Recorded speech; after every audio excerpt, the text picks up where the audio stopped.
اللہ تعالیٰ فرماتا ہے یا ایھا الانسان ما غرک بربک الکریم، او بھاگے ہوئے انسان آجا پلٹ کے، تیرا رب بڑا ہی کریم ہے۔ مجھے یہ بتاؤ، یوں کوئی بھاگے ہوئے کو آواز لگاتا ہے؟ کبھی مجرم کا پولیس کو تعاقب کرتے دیکھا ہے؟ سخت استاد ہو تو شاگرد کے لیے تیور دیکھے ہیں آپ نے، لیکن گناہ پہ گناہ کرنے والا، مالک کی دہلیز چھوڑنے والا، باغی متمرد بھاگے جا رہا ہے تو اللہ کی رحمت آواز دے رہی ہے، او بھاگنے والے آجا میری چوکھٹ پہ، تیرا رب بڑا ہی کریم ہے۔ آپ نے دیکھا ہوگا کوئی نالائق بچہ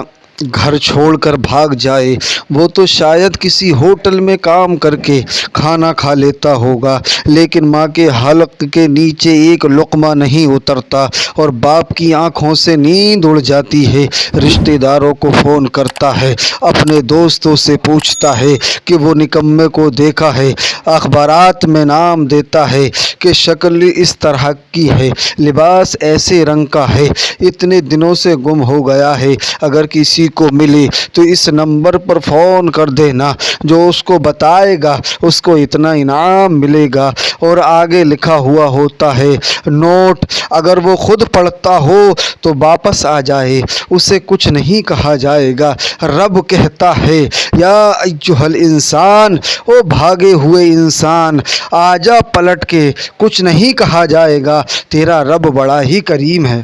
آجا میری چوکھٹ پہ، پچھلے سارے گناہ معاف کر دوں گا، آ تو صحیح اس کی چوکھٹ پہ، تو اس کی دہلیز پہ آ کے تو دیکھ، تیرے سارے گناہ معاف ہو جائیں گے، تیرے گناہوں کو درگزر کر دیا جائے گا۔ فرمایا تیرے گناہوں کو بدل کے نیکیوں میں تبدیل کر دیا جائے گا۔ حضرت عمر ہاتھ میں درہ رکھتے تھے اور مدینے کی گلیوں میں گشت کرتے تھے، کوئی مجرم ہوتا تو موقع پر سزا دیتے تھے۔ ایک شرابی بغل میں شراب کی بوتل دبائے ہوئے آ رہا تھا، کیا دیکھتا ہے کہ حضرت عمر رضی اللہ تعالی عنہ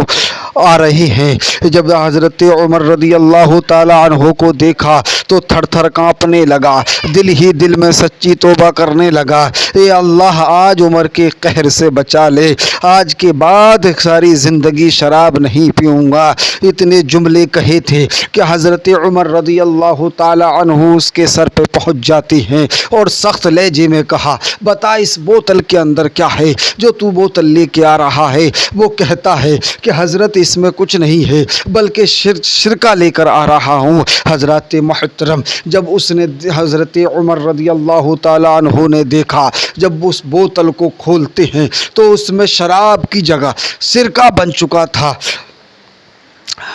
اللہ تبارک و تعالی اس شراب کو سچے دل سے توبہ کرنے کی وجہ سے اس شراب کو سرکے میں تبدیل کر سکتا ہے، تو وہ گناہوں کو بدل کے نیکیوں میں تبدیل کرنے پر قادر ہے۔ جو سچے دل سے توبہ کرتا ہے تو اللہ تبارک و تعالی اس کے سارے گناہوں کو معاف فرما دیتا ہے، بلکہ جو گناہ اس نے پچھلے کیے ہیں ان کو نیکیوں میں تبدیل کر دیتا ہے۔ جو تنہائی میں بیٹھا ہوا اللہ کو یاد کرتا ہے اور اپنی آنکھوں سے آنسو بہاتا ہے، فرمایا گیا ہے وَرَجُلًا ذَكَرَ اللَّهُ خَالِيًا فَفَاضَتْ عَيْنَاهُ، جو تنہائی میں بیٹھا اللہ کو یاد کرتا ہے اور آنسو بہاتا ہے تو کل قیامت کے دن اس کے اوپر کسی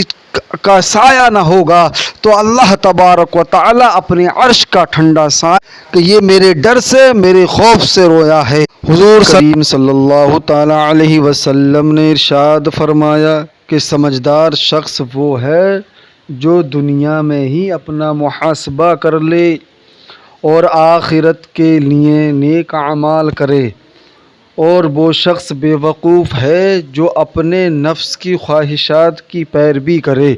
اور اللہ تبارک و تعالی سے آخرت کے لیے انعام کی امید رکھے۔ فرمایا گیا حاسبوا قبل ان تحاسبوا، قبل اس سے کہ تمہارا محاسبہ کیا جائے، تمہارا حساب کیا جائے،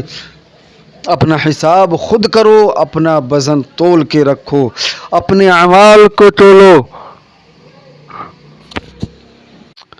قبل اس سے کہ تمہارا محاسبہ کیا جائے،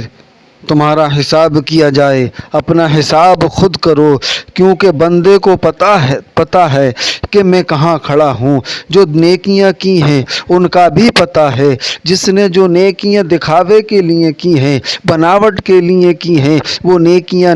نہیں، چاہے کتنا بڑا عمل ہی کیوں نہ ہو۔ حضرت ابو امامہ الباہلی رضی اللہ تعالی عنہ روایت کرتے ہیں کہ جب انہوں نے سوال کیا، حضور ایک شخص جہاد کرتا ہے، اس کا مقصد اول الہی کلمت الحق ہے، اللہ کے دین کا جھنڈا اونچا ہو، اس کے ساتھ اس کے ذہن میں یہ ہے کہ چلو نام بری تو ہوگی، میری شہرت تو ہو جائے گی، میری بہادری کے جھنڈے تو لگ جائیں گے، تو کیا اس کو کوئی اجر ملے گا؟ آقا کریم صلی اللہ تعالی علیہ وسلم نے فرمایا اس کو کوئی اجر نہیں ملے گا۔ یہ سمجھے کہ شاید میں پوری طرح عرض نہیں کر سکا، حضور اس کا مقصد اول صرف کلمت الحق ہے، اللہ کے دین کا جھنڈا اونچا کرنے کا ہے، لیکن اس کے ذہن میں یہ بات شامل ہو گئی کہ چلو نام بری تو ہوگی، میری بہادری کے جھنڈے تو لگ جائیں گے، کیا اس کو کوئی اجر ملے گا؟ آقا نے فرمایا کہ اس کو کوئی اجر نہیں ملے گا۔ وہ پھر سمجھے کہ میں پوری طرح عرض نہیں کر سکا، پھر عرض کی حضور اس کا مقصد اول الہی کلمت الحق ہے، دین کا جذبہ ہے، اسلام کا پرچم بلند کرنا کا ہے، یہ بات دل میں ہے کہ چلو نامبری بھی تو ہوگی۔